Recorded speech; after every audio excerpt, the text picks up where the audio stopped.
RBI కనుసన్నల్లో వివాహ వేడుకల నిమిత్తం 2,50,000 నగదు ఉపసంహరణకు ప్రభుత్వం వెసులుబాటు కల్పించిన నేపథ్యంలో భారత రిజర్వ్ బ్యాంక్ అందుకు కఠిన షరతులు విధించింది.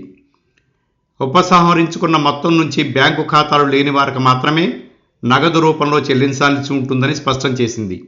ప్రభుత్వం వెసులుబాటు కల్పించిన 4 రోజుల అనంతరం ఆర్బీఐ సోమవారం బ్యాంకులకు మార్గదర్శకాలు జారీ చేసింది. నవంబర్ 8న పెద్ద నోట్ల రద్దు నిర్ణయాన్ని ప్రభుత్వం వెలువరించడానికన్నా ముందు ఆయా వ్యక్తుల ఖాతాలో ఉన్న మొత్తం నుంచే నగదు ఉపసంహరణకు అవకాశం ఉంటుంది.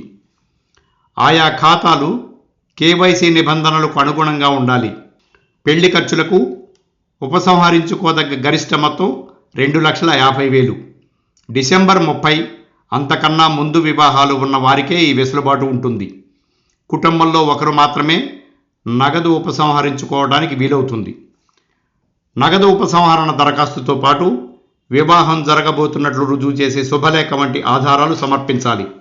వధూవరుల పేర్లు, వారి గుర్తింపు పత్రాలు, చిరునామాలు, వివాహ తేదీ వివరాలు సమర్పించాలి.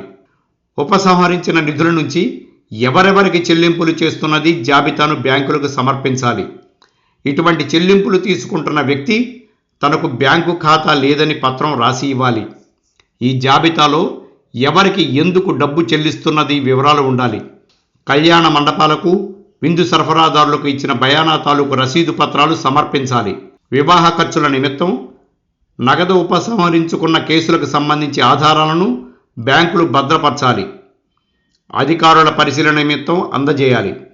పెళ్లి ఖర్చులను నగదు రూపంలో కాకుండా చెక్కులు, డ్రాఫ్ట్లు, క్రెడిట్ మరియు డెబిట్ కార్డులు, ప్రీపెయిడ్ కార్డులు, ఇంటర్నెట్ బ్యాంకింగ్, నెఫ్ట్, ఆర్టీజీఎస్ వంటి పద్ధతుల ద్వారా చెల్లించాలని ఆయా కుటుంబాలకు సలహా ఇవ్వాలని బ్యాంకులకు ఆర్బీఐ సూచించింది.